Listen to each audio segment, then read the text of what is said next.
Hello. Okay, so we are going to read Act 3, Scene 2. Now, this is a really important scene. This is the wedding scene of Catherine and Petruchio.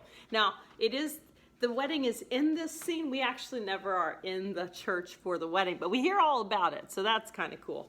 Okay, so we're going to start this scene. We start out on a street, basically in front of the church, and everybody is waiting. Oh, and I always forget, in between the acts, they have a lot of music, so that's special.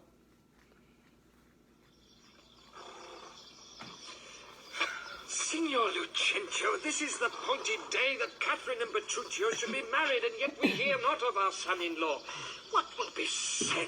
What mockery will it be to want the bridegroom when the priest attends to speak the ceremonial rites of marriage? What says Lucentio to this shame of ours?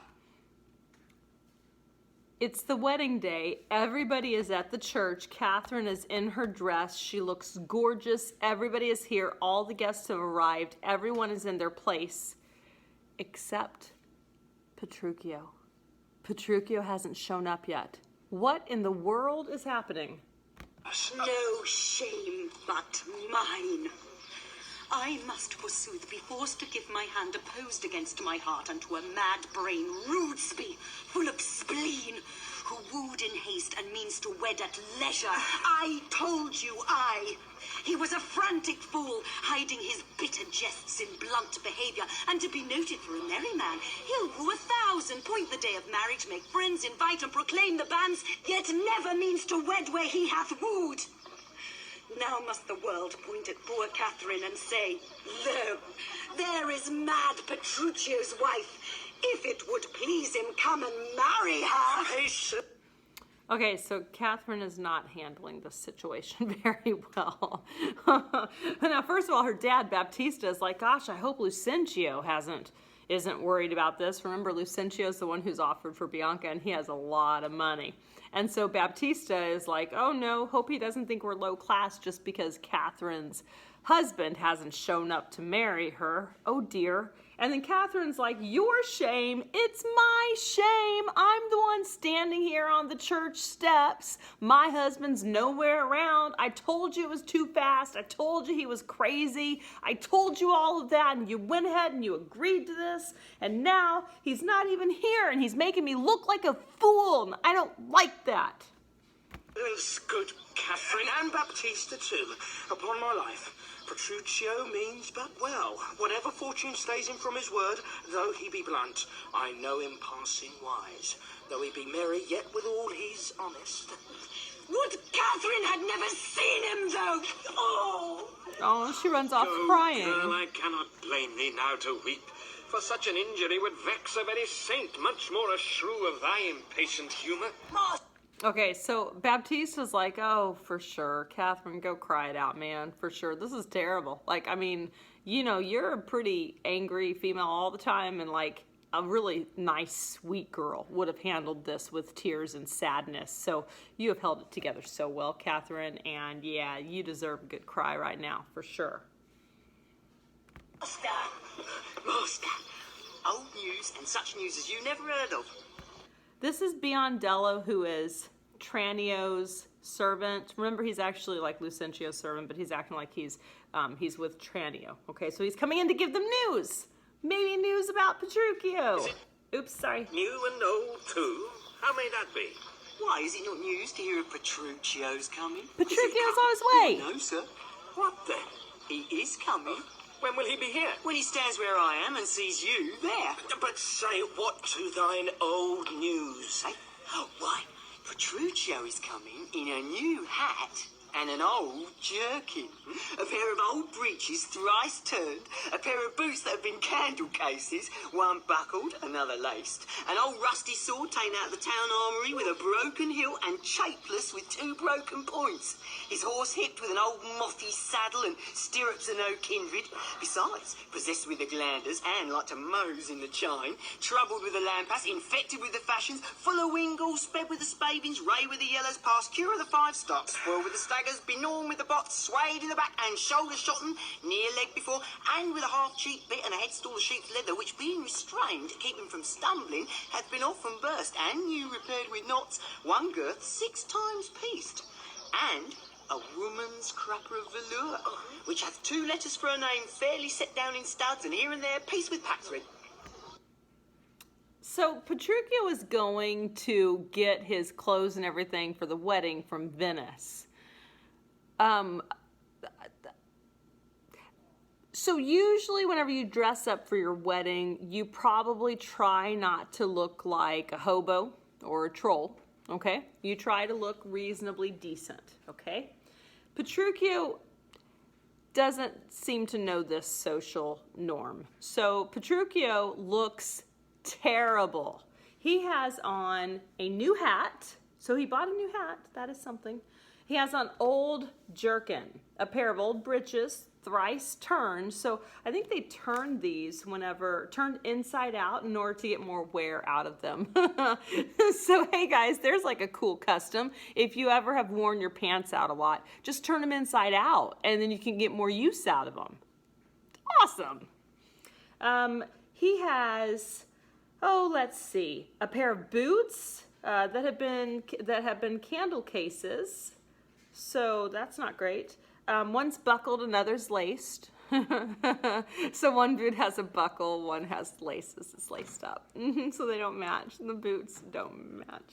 He has an old rusty sword that's taken out of, I guess, some town's armory with a broken hilt. Huh. I prefer to have my swords without broken hilts. Let's see. His horse is hipped. His horse is lame in the hips. This is like a really old arthritic horse. With an old mothy saddle and stirrups of no kindred. So the stirrups don't match. Besides, he's possessed with the glanders, and like to Mose in the chine, glanders are swelling glands and nasal discharge. His horse has swollen glands and nasal discharge. And evidently a little bit of a decaying backbone. Gross. Troubled with the lampas, swelling in the mouth. This is still the horse. Ooh. Infected with the fashions, full of wind galls, sped with spavins, rayed with the yellows, past cure of the fives, stark spoiled with the staggers, benon with the bots, swayed in the back and shoulder shotten, near-legged before, and with a half-checked bit and a headstall of sheep's leather. All of that is like, it's Farsins, a disease in horses causing painful ulceration, especially in the legs. So this horse has leg ulcers, tumors in its legs. Inflamed cartilage, bewrayed and disfigured by jaundice. So this horse is probably a little discolored. There's a disease that's fives is causing swelling below the ears. So it's swollen below its ears. It's eaten away at. Bots is intestinal worms. It has intestinal worms. Oh dear God. It's lame in the shoulder, and it's knock-kneed. It has knock-kneed forelegs. If you could just imagine the oldest, most rickety, grossest, almost dead horse in existence. Like, this is the worst horse ever. Like, it is a nasty-looking, gross horse. Petruchio is arriving to his wedding. He's ill-dressed. He's dressed poorly. He has mismatched boots. He comes in on this horse that looks half dead. That's how he shows up. Oh, okay. I mean, it is just rough. So he looks terrible. Like, maybe he went to Venice, maybe he bought some new stuff, but man, it wasn't enough, and this is terrible. This is not what you want. It'd be like showing up to, like, your wedding, like, I don't know, like, just looking terrible. Like, think of, like, the worst outfit ever that's all, like, torn and just, muddy, and it's just, gross. Who comes with him? Oh, sir, he's lucky for all the world comparison like the horse, with a linen stock on one leg and a cursed boot hose on the other, gartered with a red and blue list, an old hat, and the humour of 40 fancies pricked in for a feather. A monster, a very monster in apparel, and not like a Christian footboy. Or a gentleman's lackey. 'Tis some odd humour pricks him to this fashion, yet oftentimes he goes but mean apparelled. I am glad he's come, howsoe'er he comes. Why, sir, he comes not. Dost thou not say he comes? Who? The Petruchio came? Aye, the Petruchio came. No, sir, I say his horse comes with him on his back. Why, that's all one. Nay, by St. Jamie, I hold you a penny. A horse and a man is more than one, and yet not many. Come, where be these gallants? Who's at home? You are welcome, sir. And yet I come not well. And yet you halt not. Not so well apparelled as I wish you were. Were it better I should rush in thus? But where is Kate? Where is my lovely bride? How does my father? Gentles, methinks you frown. And wherefore gaze this goodly company, as if they saw some wondrous monument, some comet or unusual prodigy? Why, sir, you know this is your wedding day. First were we sad, fearing you would not come. Now sadder that you come so unprovided. Fie, drop this habit. Shame to your estate. An eyesore to our solemn festival. And tell us, what occasion of import hath all so long detained you from your wife and sent you hither so unlike yourself? Okay, so basically, Baptista tells him outright, like, you look terrible. Like, why did you come to your wedding dressed so terribly? This is literally the worst thing you could have done. What were you thinking? You know, and really ask yourself some questions about why do we dress up for events? Why do we try to look a certain way for events? And we have some very specific kind of requirements for a wedding day. You know, think of, you know, the bride is oftentimes in a white dress. The guy is normally in like a tux. Sometimes you have weddings where everybody's a little more casual, but there's still usually some nice continuity to, you know, you're dressed up a little bit. Maybe you have on, you know, a white or a cream dress. It's just a regular dress. Even so, you still are fitting into, like, you look nice, you've bathed, you don't look like you've just been dragged through the mud. Okay? So Baptista's like, dude, what are you doing? Like, this is terrible. And Tranio's like, yeah, and hang on, why are you so late? Like, you look awful, true, but why were you late? You could have been here on time and still looked awful. Oh, tedious it were to tell, and harsh to hear. Sufficeth I am come to keep my word, though in some part enforced to digress, which at more leisure I will so excuse, as you shall well be satisfied withal. But where is Kate? I stay too long from her. The morning wears. 'Tis time we were at church. See not your bride in these unreverent robes. Go to my chamber. Put on clothes of mine. Not I, believe me. Thus I'll visit her. But thus I trust you will not marry her. Good sooth, even thus. Therefore had done with words. To me she's married, not unto my clothes. Could I repair what she will wear in me, as I can change these poor accoutrements to a well for Kate and better for myself. But what a fool am I to chat with you when I should bid good morrow to my bride and seal the title with a lovely kiss. Okay, so let's talk about this for just a second. So basically, Tranio's like, dude, you want to come to my chamber and like change into some decent clothes because you look terrible. And then Petruchio's like, no, what? And then Baptista's like, you are changing before the wedding, right? You're not going to marry her with those clothes on. Petruchio says some really interesting things. I mean, we have to kind of agree with some of what he's saying. It's to me she's marrying, not my clothes. Could I repair what she will wear in me, as I can change these poor accoutrements? 'Twere well for Kate and better for myself. But what a fool am I to chat? You know, so he's basically, she's marrying me, not my clothes. It's not about the outside, the outer appearance. It's about what's inside of us, right? He's completely right. He's making a point, and it's a point kind of for everybody, including her family, including her. But it's a bit of a solid point that what's on the inside is the thing that matters, not on the outside. There are a lot of little social norms that we do that there's really not rhyme or reason to them. Maybe they symbolize something, but they're not necessarily important. And he's saying, she's marrying me, not my clothes. He hath some meaning in his mad attire. We will persuade him, be it possible, to put on better ere he go to church. I'll after him and see the event of this. Okay, so they go in. But, sir, it's Except a love, for Tranio and concerneth Lucentio. us to add her father's liking, which to bring to pass, as I before imparted to your worship, I am to get a man. Whate'er he be, his skills not much will fit him to our turn. And he shall be Vincentio of Pisa, and make assurance heir in Padua of greater sums than I have promised it. So shall you quietly enjoy your hope and marry sweet Bianca with consent.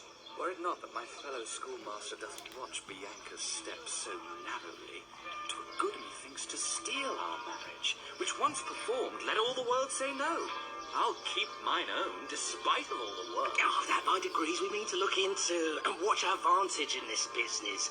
We'll overreach the greybeard Gremio, the narrow prying father Minola, the quaint musician amorous Licio, and for my master's sake, Lucentio. Okay, so right here, so everybody's entered for the wedding. The wedding is presently happening, okay? So the bells you hear in the background are like the wedding ending. Of course, it's going super fast because, you know, whatever we're not seeing, we get to hear about. So Tranio has a real quick private word with Lucentio. The real Lucentio, remember, he's dressed up like Cambio. And so Tranio says, okay, so I have consent to marry Bianca, but I've got to find a fake Vincentio to agree that I have all the money coming to me. And Lucentio says, oh, well, great. And you know what? Honestly, if it weren't for that fellow schoolmaster who seems to be watching Bianca so narrowly, I mean, I would almost think we should get married secretly because, I don't know, everything's really weird and kind of shady right now. I'm not sure about all this. And Tranio's like, well, you know, give me time. I'm gonna try to find that old guy to act like he's your dad, and hopefully we'll get rid of all the others and we'll get Bianca for you.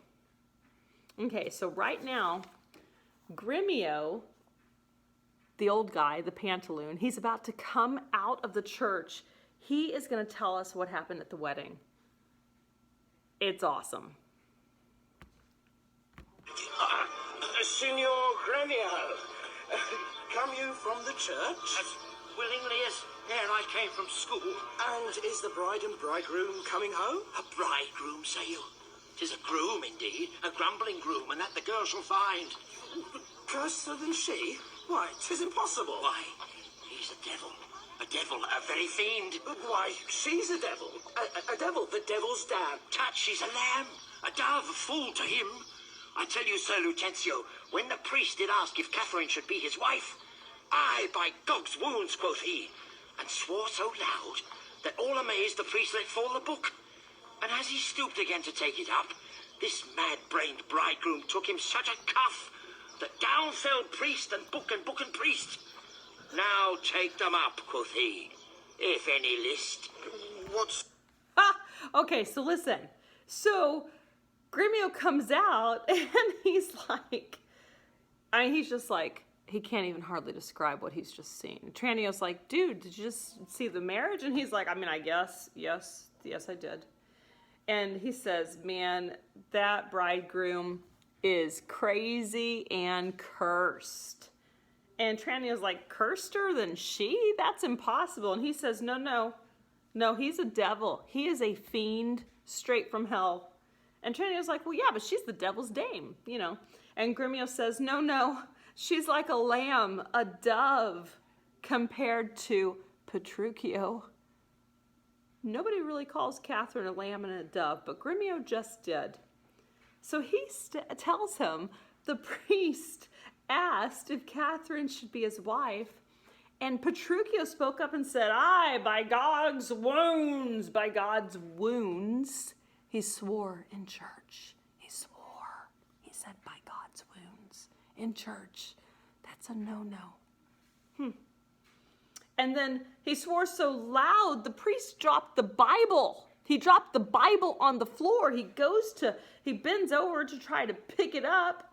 And the bridegroom hits him, like he falls into him or something and knocks him down. Let's see what else happened. Said the wench when he arose again, trembled and shook. For why he stamped and swore as if the vicar meant to cozen him. But after many ceremonies done, he calls for wine. A health, quoth he, as if he had been aboard carousing to his mates after a storm. Quaffed off the muscadel, and threw the sops all in the sexton's face, having no other reason but that his beard grew thin and hungerly, and seemed to ask him sops as he was drinking. This done, he took the bride about the neck, and kissed her lips with such a clamorous smack, that at the parting all the church did echo. I, seeing this, came thence for very shame, and after me I know the rout is coming. Such a mad marriage never was before. Hark! Hark! I hear the minstrels play. Okay, so Tranio wanted to know what was going on with Catherine. Like, in all this time. See, Petruchio's almost, it's like Petruchio's kind of playing a role. He's almost like he's playing like a drunken, like he's drunk. But we just heard him in the other scene. He's fine. But he's acting kind of like he's crazy and drunk. Grumio says, Catherine was trembling with rage. She was so angry at what's happening. And then he calls for wine. He's like, more wine, and then he's gonna toast them. And he ends up throwing his wine in the sexton's face. No, for no reason. There's no reason he did that. He called for wine, he's gonna toast, and then he just throws it in somebody's face. And he's acting completely drunk. He says, and seemed to ask him sops as he was drinking. This done, he took the bride about the neck and kissed her so clamorous, like with such a clamorous smack, you could hear it reverberating throughout the church, which would be weird. Like, think back in that era, probably it's appropriate to like chastely kiss, just a real quick, and done. But that is not what Petruchio does. Grumio's like, man, I was so embarrassed I had to leave. I mean, that was just a bummer. Have you ever been watching something?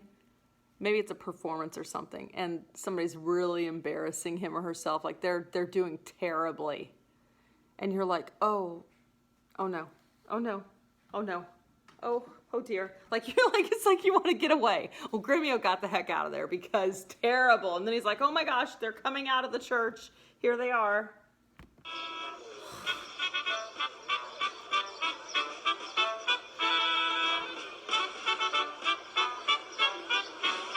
Sweet tunes.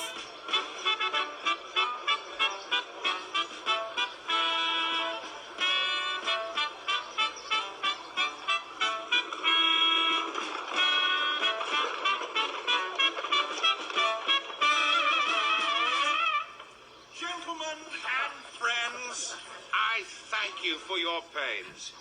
I know you think to dine with me today and have prepared great store of wedding cheer. But so it is, my haste doth call me hence, and therefore here I mean to take my leave. It's possible you will away tonight. I must away today, before night come. Make it no wonder, if you knew my business, you would entreat me rather go than stay. And honest company, I thank you all that have beheld me give away myself to this most patient, sweet, and virtuous wife. Dine with my father, drink a health to me, for I must hence, and farewell to you all. Okay, so Petruchio, as soon as they get out of the church, he's like, thank you so much, guys. Oh my gosh, this looks like this was going to be a great party. But I have to go back home right now. Baptista's like, oh, you have to go at the end of the night? And he's like, no, now, today. Like, while it's still day, I have to leave. And he says, I have really important business. Can't tell you about it, but really important.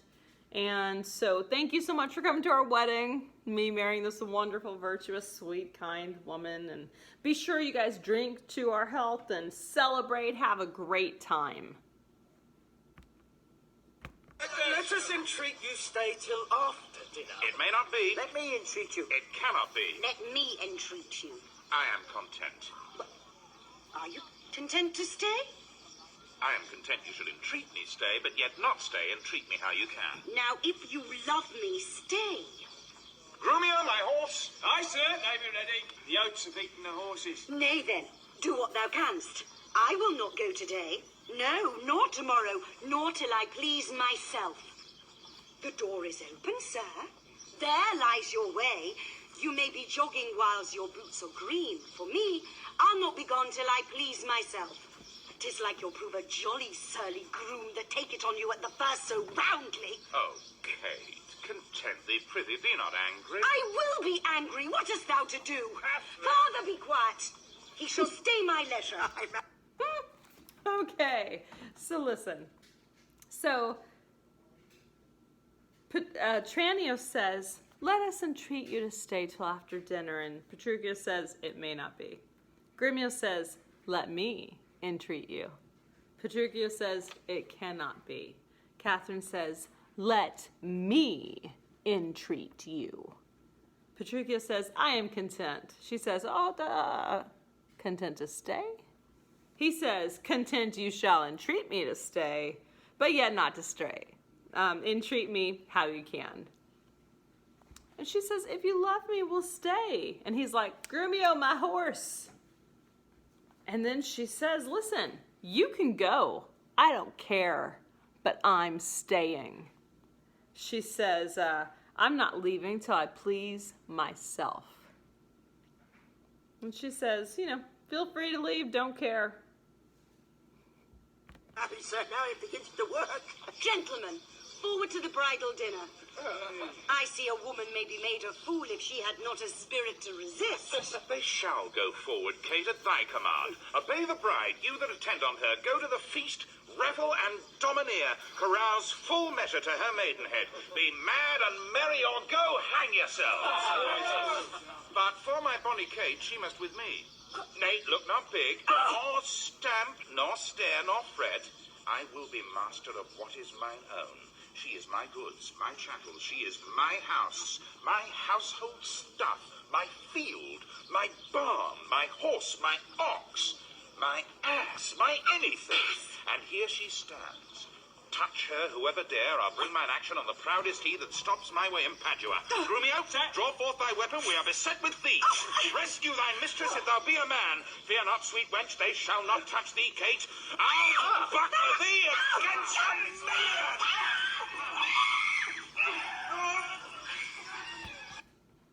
Okay, so Kate was like, yeah, I'm not going till I please myself. And then he's like, huh. And she's like, let's go into the reception, people. Let's go in and have the party. And Petruchio is like, yeah, guys, go into the reception for sure. Let's start that party. We're leaving, but you guys are going to enjoy our wedding feast. And then he goes through this speech of what she means to him. He says terrible things, terrible. Now, I will say this. I really think that Petruchio is pointing out some of the error of the way that women are looked at in this era. I think he's being a bit sarcastic. So he's like, after all, isn't she my goods, my chattel, my house, my household stuff, my field, my barn, my horse, my ox, my ass, my anything? I'm going to protect her. There are thieves around us. Quick, Grumio, we have to protect her. I think he's begging the question about how we view women in this era. They don't have power. They don't have rights. He really can kind of just call the shots, and she has no say. And I think he's making this point to make the point. And then they leave. And it is hilarious. It's a hilarious scene. Nay, let them go. A couple of quiet ones. Well, then not quickly, I should die with laughing. Of all mad matches, never was the like. Mistress, what's your opinion of your sister? That being mad herself, she's madly mated. I warrant him Petruchio is cated. Neighbours and friends, though bride and bridegroom once, for to supply the places at the table, you know there once no junkets at the feast. Lucentio, you supply the bridegroom's place. And let Bianca take her sister's room. Shall sweet Bianca practice how to bride it? She shall, Lucentio. Come, gentlemen, let's go.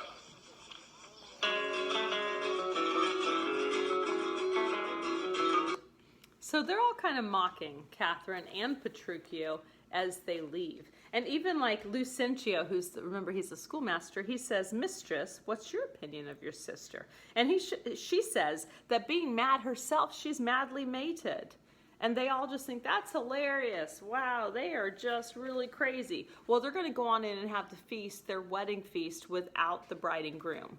That's weird, but that is what happens, and that is how Act 3 ends. Okay. See ya.